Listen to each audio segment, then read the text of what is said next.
आज का शुभ पंचांग आश्विन मासे शुक्ल पक्षे पंचमी मंगलवार विक्रम संवत 2081 तद अनुसार 8 अक्टूबर 2024।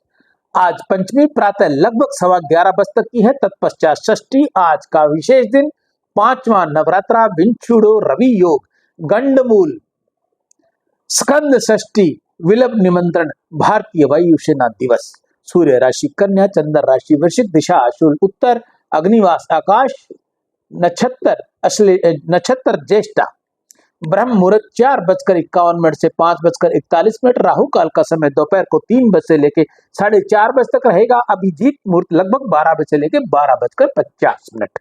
कल सरस्वती आवाहन गंडमूल कल्प आरंभ 10 सितंबर को सरस्वती पूजा, भद्रा नवपत्रिका पूजा, 11 अक्टूबर को दुर्गा अष्टमी, महानवरात्रि, 12 अक्टूबर को सरस्वती विसर्जन, दुर्गा विसर्जन, दशहरा, बुद्ध जयंती, आयुष पूजा, सर्व सिद्धि योग, 13 अक्टूबर को भद्रा पंचक, माधवाचार्य जयंती, पापा कुशा एकादशी व्रत समाप्त, विद्या आरंभ का दिन 14 अक्टूबर को भद्रा पंचक गौण पापा शुका एकादशी व्रत वैष्णव, 15 अक्टूबर को प्रदोष व्रत, 16 अक्टूबर को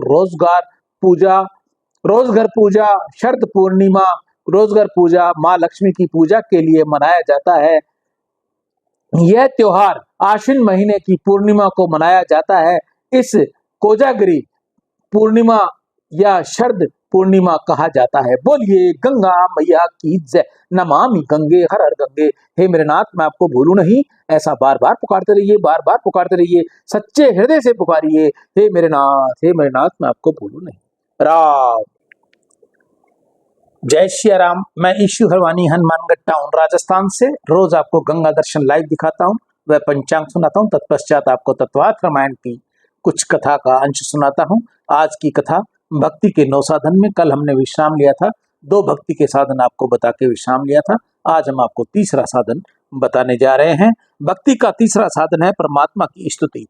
जब तुमको अवकाश मिले तुम क्या करते हो? तुम अकेले बैठते हो तब भी कुछ बात करते ही हो। मानव कदाचित जीव से न बोले परंतु मन से बोलता है। मानव अकेला बैठता है तब अधिकांश भाग में किसी की निंदा करता है अथवा किसी की प्रशंसा करता है। यह ठीक है, यह खराब है। शांति से विचार करोगे इन ध्यान में आएगा कि इस जगत में श्री राम के बिना कुछ भी ठीक नहीं, इस जगत में कुछ खराब भी नहीं। ये तो मन के जैसा भाव जागता है, उसी भाव के अनुसार तुमको ऐसा लगता है ये अच्छा है या ये बुरा है।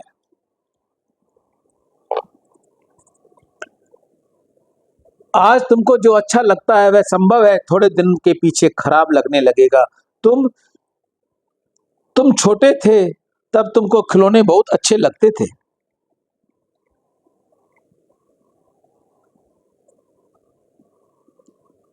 इस अवस्था में खिलौने अच्छे लगेंगे क्या? मन को भाव बदलने ही रहते हैं। इस संसार में ईश्वर के बिना कुछ भी अच्छा नहीं है। एकांत में बैठने पर जगत की निंदा न करो और जगत के किसी भी जीव की अधिक प्रशंसा भी न करो। परमात्मा का ख्याल बखान करो। ज्ञान मार्ग में ध्यान प्रधान है। ध्यान बिना ज्ञान मार्ग की सफलता मिलती नहीं। शक्ति भक्ति मार्ग में भगवत गुण गान प्रधान है, भगवान का भजन प्रधान है। संसार में रहने से, संसार को देखने से मन बिगड़ता नहीं, संसार का चिंतन करने से मन बिगड़ता है। इसलिए ज्ञानी पुरुष सतत परमात्मा का ध्यान करते हैं, जबकि भक्त परमात्मा के दिव्य सद्गुणों का गान सतत करते हैं। भगवद गुण गान से मन सुधरता है, प्रभु में प्रेम जागता है। प्रभु के गुणों का वर्णन करो, परमात्मा के उपकार का स्मरण करो, सब दोष का वर्णन करो, भगवत गुणों का बखान करो और भगवान को तुम पर दया आएगी। वैष्णवों को समय मिलता है तब वे भगवान का बखान करते हैं। भगवान की कथा आती है कि रास लीला खेलते खेलते कृष्ण एकाएक अंतर्ध्यान हो गए। गोपियों से परमात्मा का वियोग सहन नहीं हुआ। वह परमात्मा के लिए रुदन करती हुई प्रभु की स्तुति करने लगी। गोपियों की इस स्तुति को महापुरुष गोपी गीत कहते हैं। गोपी गीत अति दिव्य गीत है। गोपी गीत भगवान का बखान करती हैं, प्रभु के गुणों का वर्णन करती हैं, परमात्मा की स्तुति करती हैं और इसलिए प्रभु को दया आती है। परमात्मा प्रत्यक्ष प्रकट होते हैं। तुम जब जब शांति से बैठो, तब जब तुमको फुर्सत मिले, निवृत्ति का समय मिले, तब परमात्मा की स्तुति करो। कितने ही लोग तो ऐसे होते हैं कि इनको फुर्सत मिलती है तब ये पड़ोसियों के यहाँ गप्पे मारने के लिए चले जाते हैं, चाय पीने के लिए चले जाते हैं। कितने ही ऐसे रसिक होते हैं कि पड़ोसियों के साथ बातें करने पर भी इनको संतोष नहीं होता और वे रास्ते कोई जा रहा हो उसको भी बुला लेते हैं और यहाँ आओ, यहाँ आओ, यहाँ आओ। ऐसा क्यों कहते हैं जानते हो? ये कहते हैं कि मेरा तो सत्यानाश हो ही गया है, तुम मेरे पास आओ जिससे तेरा भी सत्यानाश हो जाए। वाणी का दुर्गुण महापाप है। पानी और वाणी का दुरुपयोग करने वाला परमात्मा का अपराधी है। वाणी का विवेक से उपयोग करो, नहीं तो अंत काल में वाक देवी दगा देगी। अंत काल में कितनों की ही वाणी बंद हो जाती है, वह बोल नहीं सकते। वाणी का लय मन में होता है, वे मन को समझाते हैं परंतु बोल नहीं सकते। फिर भी अंत काल में मन का लय प्राणों में हो जाता है। इसके बाद समझने की शक्ति भी नहीं रह पाती, केवल प्राण ही रह जाते हैं। उसके पश्चात प्राणों का भी लय तेज में हो जाता है, ऐसा ग्रंथों में वर्णन आया है। पहले वाणी का लय होता है जिससे वाणी का दुरुपयोग किया है, अंत काल में वाग देवी उसके पास से उठ जाती है। कितनों ही की ऐसी इच्छा होती है कि अब मैं प्रभु के नाम का जाप करूं, हरे राम हरे कृष्ण बोलूं, परंतु यह बोल सकता नहीं। जब जब फुर्सत मिले तब तब नाम स्मरण का अभ्यास करते करो तो ही अंत समय में नाम स्मरण का कर सकोगे। एकांत में बैठो तब किसी की निंदा न करो, किसी की प्रशंसा न करो, प्रभु के उपकार का स्मरण करो कि परमात्मा ने मेरे ऊपर बहुत कृपा की है। प्रशंसा भगवान की करो। प्रभु की बार बार प्रशंसा करने से प्रभु में प्रेम जागृत होता है। रामचंद्र जी शबरी को भक्ति का साधन बता रहे हैं। मेरे वचनों की व्याख्या करना ये चौथा साधन है। परमात्मा की आज्ञाओं का चिंतन मनन करके उसको योग रीति से समझने की और जीवन में उतारने की श्री रामचंद्र जी की आज्ञा करते हैं। उसके बाद आचार्य उपासना यह पंचम साधन है, जिसके संग में आने से बाद कुछ पाप छूटे, भक्ति का कुछ रंग लगे, ऐसे किसी संत की सदगुरु की सेवा करो। परमात्मा में प्रेम जागृत करने के लिए शास्त्र में जो नियम बताए गए हैं, यम नियम आसन प्राणाहार प्रत्याहार, इसका कुछ पालन करो। उपवास करो, एकादशी हो तो एकादशी हो जयंती हो उस दिन अवश्य उपवास करो। कितने ही लोग तो डॉक्टर कहे उसके बाद एकादशी करते हैं, परंतु व्यास जी के वचनों में विश्वास नहीं रखते। डॉक्टर ऐसा कहते हैं कि 4-5 दिन अनाज नहीं लेना, दूध और मौसमी पर ही रहना है, तो ऐसा करते हैं। आजकल के लोग डॉक्टरों में विश्वास रखते हैं, अपने ऋषियों के वचनों का विश्वास नहीं करते। शास्त्र में तो ऐसा लिखा है कि एकादशी के दिन कोई मेहमान घर में आया हो तो कदाचित ऐसा कहे कि मैं एकादशी नहीं करता, तो उसको हाथ जोड़कर जय श्री कृष्ण करके कहना कि मेरे घर आए हो, इसलिए आज तो करनी ही पड़ेगी। कदाचित उसको खोटा लगेगा तो दूसरी बार तो तुम्हारे घर पर नहीं आएगा, और दूसरा क्या करने वाला है वह भले ही आए। शास्त्र में ऐसा लिखा है कि एकादशी के दिन जिमाने वाले को पाप लगता है। एकादशी के दिन अन्नदान पाप है। एकादशी के दिन अन्न में सब प्रकार के पाप आकर निवास करते हैं। खाने वाले और खिलाने वाले के माथे पे पाप जाते हैं। कदाचित तुमको ऐसा लगता हो कि महाराज तुम तो बहुत कड़क कड़क बोलते हो। मैं कड़क नहीं कहता, मेरे घर के तो किसी ने नहीं कहा है कि ऋषियों ने लिखा है। वह कहता है शास्त्र में जो यम नियम आदि साधन बतलाए हैं उन्हें पालन करने की बहुत आवश्यकता है। छठा साधन बतलाया है, घर में भगवान का स्वरूप धराकर भगवान की सेवा पूजा करो। किसी भी स्वरूप की मूर्ति रखकर भाव और प्रेम पूर्वक सेवा करो। कितने ही लोग घर में चित्र में स्वरूप धराते हैं, परंतु मूर्ति स्वरूप धराए तो अधिक ठीक है। चित्र स्वरूप में स्नान नहीं हो पाता तो अभिषेक नहीं हो पाता।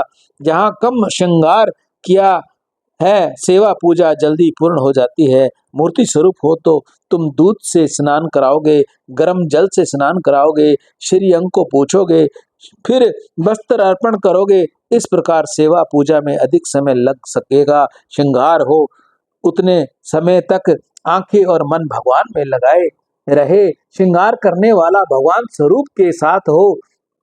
श्रृंगार करने से क्या भगवान की शोभा बढ़ती है? नहीं नहीं, वे तो सहज सुंदर हैं। श्रृंगार करने से अपना ही मन शुद्ध होता है। बड़े बड़े योगियों को समाधि में जैसा आनंद मिलता है, वैसा आनंद वैष्णव को अनायास ही ठाकुर जी के श्रृंगार से मिलता है। खुली आंखों से ही समाधि जैसा आनंद मिल जाता है। श्रृंगार करने के पश्चात भोग अर्पण करना चाहिए।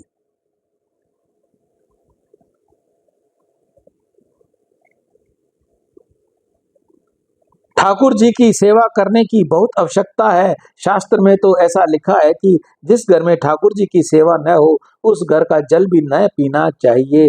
जिस घर में भगवान की सेवा नहीं, वह घर घर नहीं, शमशान है।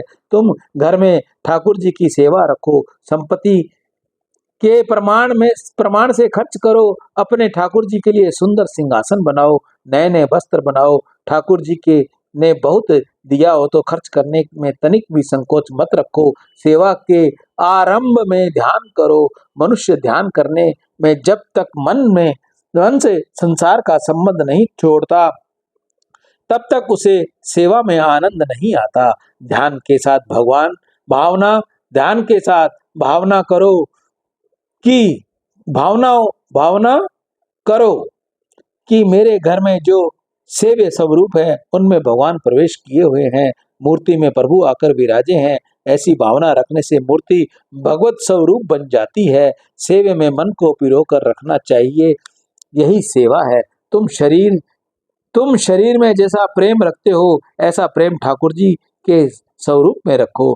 सेवा स्नान से करो, स्नेह से करो, समर्पण भाव से करो। मूर्ति में भगत भाव न जागे तब तक प्रत्येक पदार्थ में ईश्वर भाव नहीं जागेगा। सेवा करने में ऐसी निष्ठा रखो कि यह प्रत्यक्ष परमेश्वर है। सेवा के दस्य भाव मुख्य हैं। नाथ मैं तुम्हारा दास हूँ, अदम हूँ, परंतु तुम्हारा ही हूँ। दास्य भाव हृदय को जल्दी ही दीन बनाता है। दिन आने पर हृदय पिघलता है। प्रभु सेवा में हृदय न पिघले तब तक सेवा सफल नहीं होती। दास्य भाव बिना सेवा फलती नहीं। दास्य भाव में जीवन सुधरता है, मरण सुधरता है। दास्य भाव बिना ईश्वर को जीव पर दया नहीं आती। सेवा में प्रेम मुख्य है। प्रेम भाव से करो, तुम प्रसन्न होंगे। सेवा के पश्चात प्रार्थना करो। ऐसा नहीं कि संस्कृत में ही प्रार्थना हो, तुम्हारी जो भाषा हो उसी में प्रार्थना स्तुति करो। भगवान को सभी भाषाएं आती हैं। स्तुति के पश्चात चिंतन करो। सेवा की समाप्ति में ठाकुर जी को साष्टांग प्रणाम करो। सेवा और पूजा में थोड़ा फेर है। जहाँ मंत्र मुख्य है और प्रेम गौण है, उसे पूजा कहते हैं। जहाँ मंत्र गौण है और प्रेम मुख्य है, उसे सेवा कहते हैं।